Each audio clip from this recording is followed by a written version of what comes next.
Good morning बच्चों। Glow of physics में आप सबका स्वागत है। बच्चों अब जो है हम फिजिक्स में काफ़ी आगे चले गए हैं बच्चों। लगभग जो है हमने 60% जो है फिजिक्स के नोट्स बना दिए हैं बच्चों। आज का जो हमारा बहुत प्यारा टॉपिक है बच्चों, जो कि जो है आपको अगली कक्षाओं में भी पूछा जाता है। और चाहे फिजिक्स के स्टूडेंट हो चाहे आप केमिस्ट्री के स्टूडेंट हो बच्चों, ये बहुत ही महत्वपूर्ण टॉपिक है बच्चों। इसको मैं वेरी इम्पोर्टेंट अगर कह दूं तो कोई अतिशयोक्ति नहीं होगी बच्चों। तो बच्चों आज हमने उत्सर्जन तथा अवशोषण संक्रमण या स्पेक्ट्रम आपको बताना है बच्चों। इससे पहले बच्चों हम आपको जो है बताएंगे परमाणु के विविक्त ऊर्जा स्तर। ठीक है बच्चों, discrete energy levels of atom. ठीक है बच्चों, प्यारे बच्चों, ये जो है वीडियो पहले ही बना दी थी बच्चों और उसमें आवाज़ की प्रॉब्लम हुई तो मुझे उसको दोबारा आपको समझाना पड़ रहा है। तो आप जो हैं इसको ध्यान से देखेंगे और मैं आपको सॉरी कहता हूँ। तो बच्चों चलिए आगे चलते हैं। तो बच्चों कोई भी जो पदार्थ है, ठीक है बच्चों, उत्सर्जित अथवा अवशोषित जो ऊर्जा की मात्रा है, कोई भी पदार्थ है, कोई भी क्या है बच्चों, पदार्थ है, वो ऊर्जा का अवशोषण दो है बच्चों। वो ऊर्जा का अवशोषण या तो ऊर्जा का अवशोषण करेगा और या ऊर्जा का क्या करेगा, उत्सर्जन करेगा।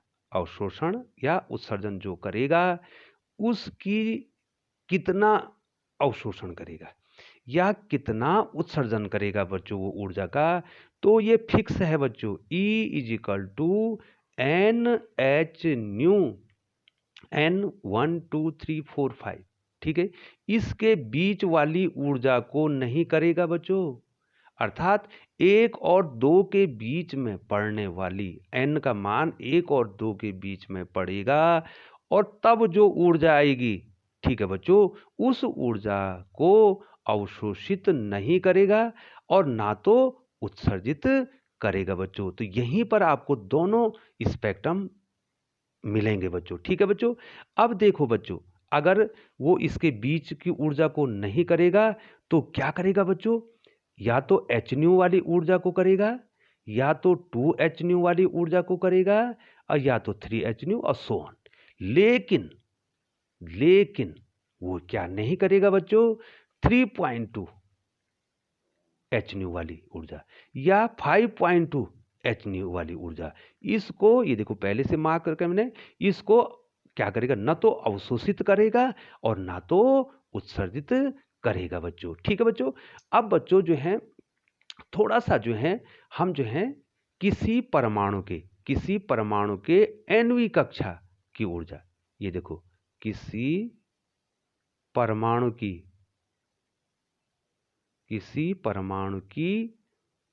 nवीं कक्षा की ऊर्जा, ये देखो बच्चों En बराबर -Z² RHc/n² इलेक्ट्रॉन वोल्ट। ठीक है बच्चों, और ये RHc की जो वैल्यू निकाली है बच्चों, वो निकाली है 13.6 इलेक्ट्रॉन वोल्ट। ठीक है, शॉर्ट फॉर्मूला है बच्चों ये। अब यहाँ पर हाइड्रोजन के लिए कितना हो जाएगा बच्चों, Z 1 हो जाएगा और RHc कितना हो जाएगा, 13.6 इलेक्ट्रॉन वोल्ट हो जाएगा। उस स्थिति में बच्चों यहाँ पर जो है हमारी एनर्जी कितनी आ जाए हाइड्रोजन के लिए, हाइड्रोजन के लिए जो एनर्जी है वो आ जाएगी, जड़ का मान 1 रख दिया, 1 का स्क्वायर 1, RSC की वैल्यू हमने 13.6 रख दी। ये देखो बच्चों ये एनर्जी का फॉर्मूला आ गया बच्चों, ये देखो दिखाई दे रहा है, En is equal to -13.6 electron volt बटे n²। अब हम क्या करते हैं बच्चों, ये देखिए हम पहली ऊर्जा स्तर जो उसकी एनर्जी निकालते हैं, एक रख दो, एक का स्क्वायर कर दे तो कितना आ गया बच्चों, 13.6 इलेक्ट्रॉन वोल्ट। ठीक है बच्चों, दूसरे का कितना हो जाएगा बच्चों, दूसरे में -13.6 बाई 2 का स्क्वायर 4 का डिवाइड करेंगे तो एनर्जी आ जाएगी कितनी आ जाएगी बच्चों, -3.4। ठीक है बच्चों, तीसरी एनर्जी लेवल अगर हम रखेंगे तो क्या आ जाएगा बच्चों, -13.6 और 3 का स्क्वायर हो जाएगा तो 9 से डिवाइड करेंगे तो -1.5 इलेक्ट्रॉन वोल्ट। ठीक है बच्चों, ठीक है ना। अब अगर जो है बच्चों हमने जो है इस n को अनंत कर दिया, ठीक है बच्चों, तो ये 0 हो जाएगा। अगर देखिए बच्चों अब मैं ई इन्फिनिटी निकालता हूँ, ई इन्फिनिटी निकालता हूँ बच्चों, तो कितना हो जाएगा, -13.6 इलेक्ट्रॉन वोल्ट बटे इन्फिनिटी, और इन्फिनिटी का जब भाग देंगे बच्चों तो ये 0 आ जाएगा। तो इसका मतलब क्या होगा कि परमाणु से इलेक्ट्रॉन निकल जाएगा, परमाणु आयनित हो जाएगा। तो लास्ट जो एनर्जी होगी, लास्ट स्टेज की जो आयनन ऊर्जा स्तर होगा उसकी एनर्जी 0 हो जाएगी बच्चों। और आपको ऋण 13 से धन 13 करना, 0 करना है, तो आप 13.6 इलेक्ट्रॉन वोल्ट अगर एनर्जी देंगे हाइड्रोजन परमाणु के इलेक्ट्रॉन को, तो वो इलेक्ट्रॉन उससे बाहर चल जाएगा। इसको कहते हैं आयनन अवस्था। और जो ऊर्जा आपने इसको दी है उसको कहते हैं आयनन ऊर्जा। और जिस वोल्टेज ने ये ऊर्जा बनाई है उसको कहते हैं आयनन विभव। ठीक है बच्चों, अब छोड़िए बच्चों, इसको हम छोड़ देते हैं, हम आगे चलते हैं बच्चों। अब देखिए बच्चों, ये हाइड्रोजन परमाणु हमने बना रखा है, नाभिक हो गया। ये पहली कक्षा बना रखी, दूसरी, तीसरी। देखो बच्चों, पहली कक्षा की ऊर्जा -13.6 इलेक्ट्रॉन वोल्ट, दूसरे की -3.4 इलेक्ट्रॉन वोल्ट, और चौथे की -1.5 इलेक्ट्रॉन वोल्ट बना रखी बच्चों। अब एनर्जी गैप निकाल देंगे बच्चों, मैं एक का निकालूंगा और आप निकाल देंगे बच्चों। एनर्जी गैप क्या है, E2 और E1 के बीच एनर्जी गैप क्या है बच्चों, तो E2 का -3.4 है, ठीक है, इसमें -13.6 हमने कर दिया, तो कितना आ गया बच्चों, कितना आ गया बच्चों, 10.2 इलेक्ट्रॉन वोल्ट। अर्थात पहली और दूसरी ऊर्जा स्तर के बीच 10.2 इलेक्ट्रॉन वोल्ट ऊर्जा का गैप है। ठीक है बच्चों, ठीक है ना बच्चों, है ना। अब क्या होगा ये देखिए, किसी परमाणु को जब, अर्थात हाइड्रोजन के किसी परमाणु को जब 10.2 इलेक्ट्रॉन वोल्ट की ऊर्जा मिलेगी तो उसका इलेक्ट्रॉन क्या हो जाए, परमाणु, यहाँ तो परमाणु क्या हो, उत्तेजित हो जाएगा, परमाणु को ऊर्जा मिल जाएगी, परमाणु उत्तेजित हो, एक्साइटेड हो गया, और उसका इलेक्ट्रॉन पहली कक्षा से दूसरी कक्षा में चला जाएगा बच्चों। ठीक है, लेकिन यहां वो 10⁻8 सेकंड रहेगा, और उसके बाद वो, अब चूंकि दूसरी कक्षा में है तो वो पहली कक्षा में आ जाएगा, और जब पहली कक्षा में आएगा तो इस 10.2 इलेक्ट्रॉन वोल्ट की जो एनर्जी है उसको फोटोन, ये देखो बच्चों मैंने बना रखा ना, ये फोटोन के रूप में क्या करेगा, इसको उत्सर्जित करेगा, और आपको जो है चमकीली लाइन दिखाई देगी। ठीक है बच्चों, आपको क्या दिखाई देगी, चमकीली लाइन दिखाई देगी वो फोटोन की, और इसी को संक्रमण कहते हैं बच्चों। इसको हम क्या करते हैं बच्चों, एक रेखा के द्वारा, ये देखिए एक रेखा के द्वारा दिखाते हैं बच्चों, इसको कहते हैं संक्रमण, ट्रांजिशन। ठीक है बच्चों, और स्पेक्ट्रम को दिखाने के लिए हम संक्रमण लाइनों का ही प्रयोग करते हैं बच्चों। और ये क्या करता है बच्चों, जो फोटोन इलेक्ट्रॉन ने दूसरी कक्षा से पहली कक्षा में आने पर क्या किया है, उत्सर्जित किया है, उसको दिखाने के लिए, ठीक है बच्चों, हमने क्या किया, जिस रेखा का प्रयोग किया है उसे क्या कहते हैं, संक्रमण या ट्रांजिशन कहते हैं बच्चों। ठीक है बच्चों, अब बच्चों जो है उत्सर्जन संक्रमण से संबंधित जो है आपको नोट्स बनाने हैं बच्चों। ठीक है बच्चों, अब पहला पॉइंट जो है बच्चों यहां पर आया कि साधारणतः परमाणु में इलेक्ट्रॉन निम्न ऊर्जा स्तर में रहता है। ठीक है बच्चों, परमाणु जो है कहां रहेगा बच्चों, ग्राउंड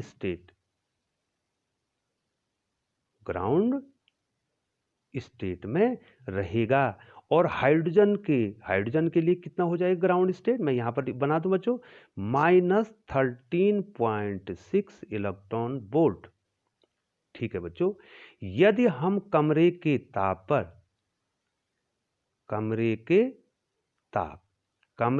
ताप पर क्या होगा बच्चों, हाइड्रोजन के जितने भी क्या होंगे परमाणु के इलेक्ट्रॉन होंगे वो सभी जो हैं 13.6 इलेक्ट्रॉन वोल्ट की एनर्जी स्टेट अर्थात ग्राउंड स्टेट में होंगे। ध्यान दो बच्चों, ठीक है बच्चों, कमरे के ताप पर हाइड्रोजन परमाणु क्योंकि हाइड्रोजन परमाणु जो है उसमें जो है इलेक्ट्रॉन कितने पे होंगे बच्चों, 13.6 इलेक्ट्रॉन वोल्ट की एनर्जी स्टेट में होंगे। यदि हम उनको हीट करेंगे, उत्सर्जन स्पेक्ट्रम में ध्यान दो बच्चों, उसको हीट किया जाता है, न कि प्रकाश दिया जाता है, हीट किया जाता है, उसको गर्म किया जाता है और वो रेडिएशन देता है बच्चों। ठीक है बच्चों, गर्म करने के बाद क्या निकलते हैं, रेडिएशन निकलते हैं बच्चों। ये उत्सर्जन स्पेक्ट्रम में ध्यान देना है बच्चों आपको, आप पदार्थ को गर्म करेंगे न कि प्रकाश उस पर डालेंगे।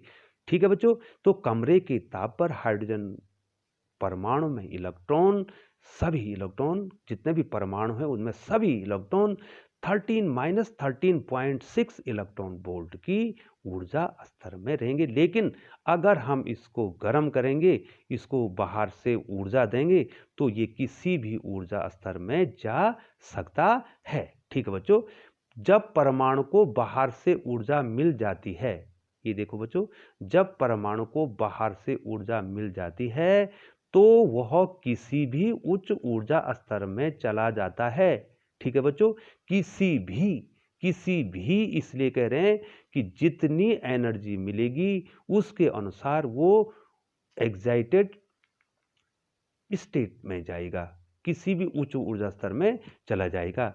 और उच्च ऊर्जा स्तर उनको कहते हैं उत्तेजित अवस्था। ठीक है बच्चों, तीसरा पॉइंट है, उच्च ऊर्जा स्तर में इलेक्ट्रॉन केवल 10⁸ सेकंड ही रहता है और तुरंत जो है किसी भी निम्न ऊर्जा स्तर में आ जाता है। इसका मतलब ये नहीं है कि वो जो है निम्नतम ऊर्जा स्तर में आएगा।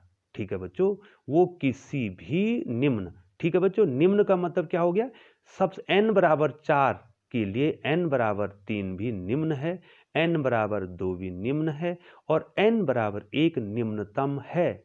ठीक है बच्चों, वो किसी भी निम्न ऊर्जा स्तर में आएगा। ठीक है बच्चों, चौथा पॉइंट, उच्च ऊर्जा स्तर से निम्न ऊर्जा स्तर में आने पर वह ऊर्जा को प्रकाश के रूप में उत्सर्जित करेगा। ये मैंने बच्चों आपको पहले भी बता दिया है। ठीक है बच्चों, यहां पर देखिए पुनः एक बार हमने हाइड्रोजन का परमाणु यहां पर बना दिया है। ये नाभिक है, ये देखो बच्चों, ये E1 पहली कक्षा की ऊर्जा, ये N1 ये पहली कक्षा को दिखा रही है बच्चों।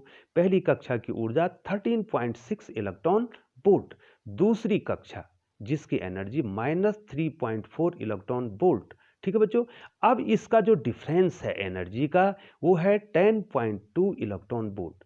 अब क्या होगा बच्चों, जब परमाणु को बाहर से ऊर्जा मिलेगी तो वो तुरंत जो है क्या होगा, दूसरी कक्षा में चला जाएगा, क्योंकि उसको 10.2 इलेक्ट्रॉन वोल्ट एनर्जी मिल गई है।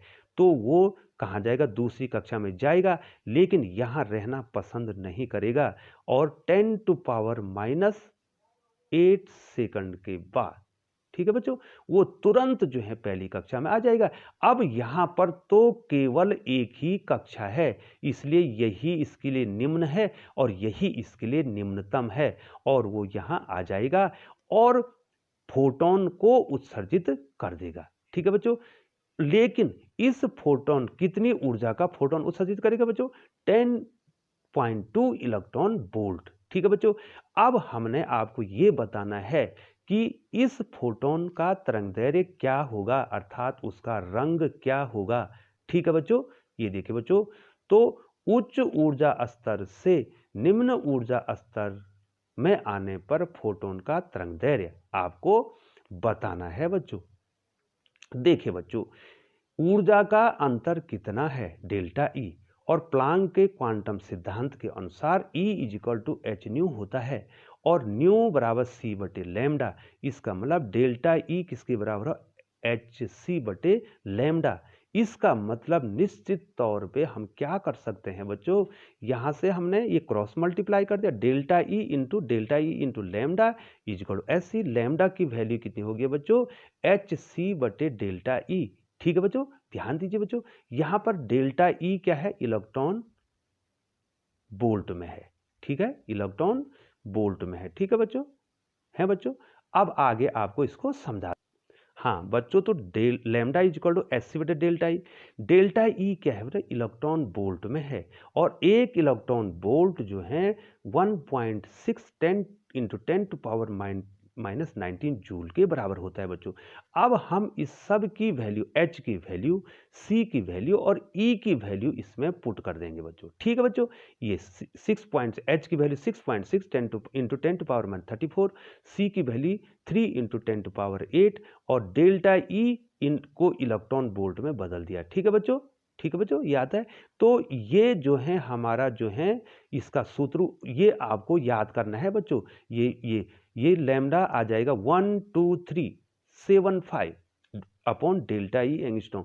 बच्चों अगर इसमें आप 4 भी लिख देते हैं तो इसमें केवल 1% की त्रुटि होती है। तो आप अगर 1 2 3 4 5 भी याद रखते हैं तो तब भी जो है आपका आंसर सही आएगा। 1% त्रुटि की संभावना बनेगी।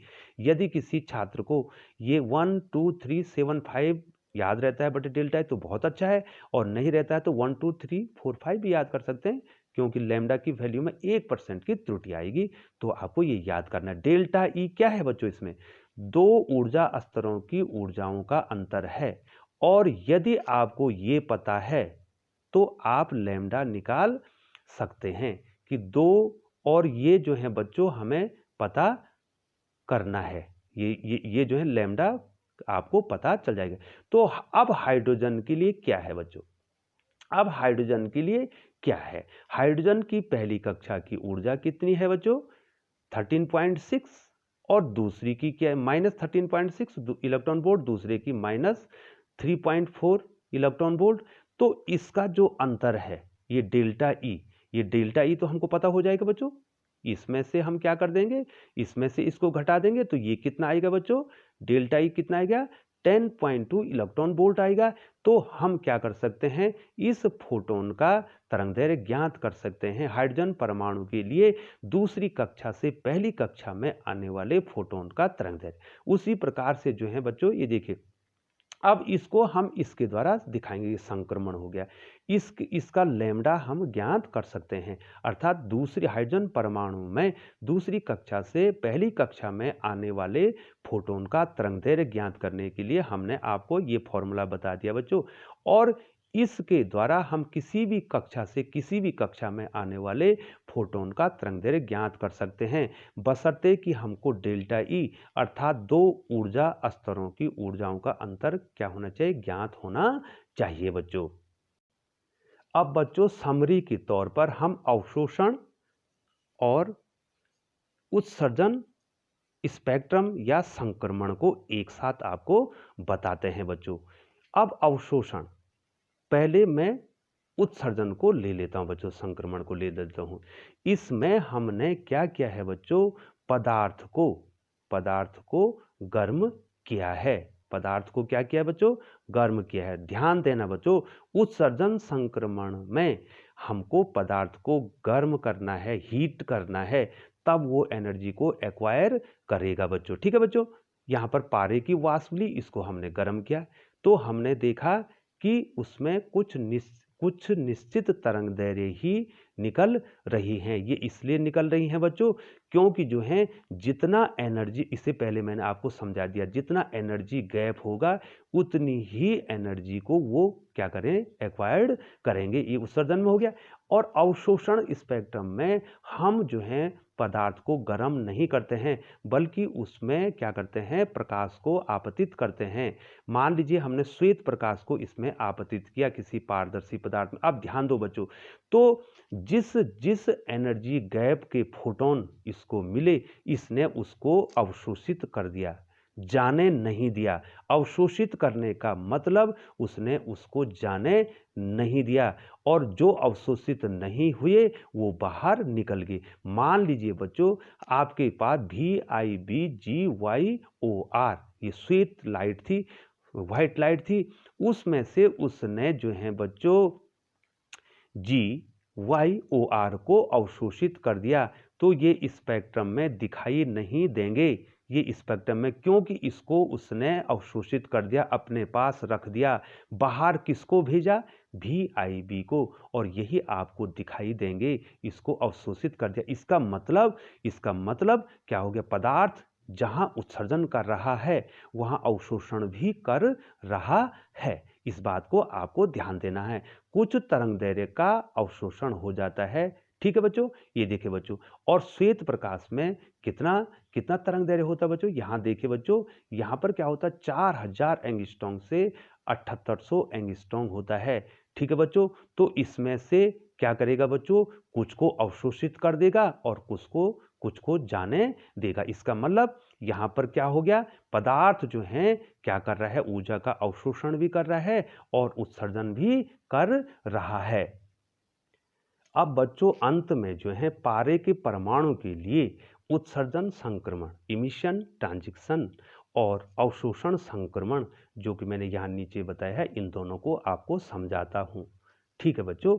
अब देखिए बच्चों, यहाँ पारे के परमाणु के लिए आप ध्यान देंगे बच्चों, पारे के परमाणु के लिए ये माना जाता है कि सबसे निचली अवस्था जो है, ये देखिए बच्चों, यहाँ पर जो है बच्चों कितनी ऊर्जा है? यहाँ पर देखिए कितनी ऊर्जा बन रही है। निम्नतम ऊर्जा स्तर की कितनी ऊर्जा है बच्चों? ये देखो N = 1 निम्नतम ऊर्जा स्तर। उत्सर्जन संक्रमण है, इमिशन ट्रांजिशन है बच्चों, ठीक है बच्चों। अब दूसरी ऊर्जा स्तर की ऊर्जा कितनी है? 6.67 इलेक्ट्रॉन वोल्ट। तीसरी की कितनी है बच्चों? पहली की तो 0, दूसरे की 4.86, तीसरे की 6.67 इलेक्ट्रॉन वोल्ट, और चौथे की 8.80 इलेक्ट्रॉन वोल्ट, ठीक है बच्चों। अब यहां पर आपको ध्यान देना है बच्चों, ठीक है बच्चों। अब क्या होगा कि यदि जो है परमाणु में, यदि परमाणु को आपने उच्च ऊर्जा, ये देखो पदार्थ को आपने हीट किया बच्चों, ठीक है। अब उसने सीधे कितनी एनर्जी एक्वायर्ड कर दी? 8.80 इलेक्ट्रॉन वोल्ट की एनर्जी अगर उसने एक्वायर्ड की, तो वो सीधे कहां चला जाएगा बच्चों? n = 4 में चला जाएगा। और n = 4 में जाने का मतलब है कि वो तुरंत यहां भी आ सकता है, ठीक है बच्चों। कहां आ सकता है? चौथे से सीधे पहले में भी आ सकता है, और चौथे से तीसरे में भी, देखो सबसे चौथे में तीसरे में भी आ सकता है।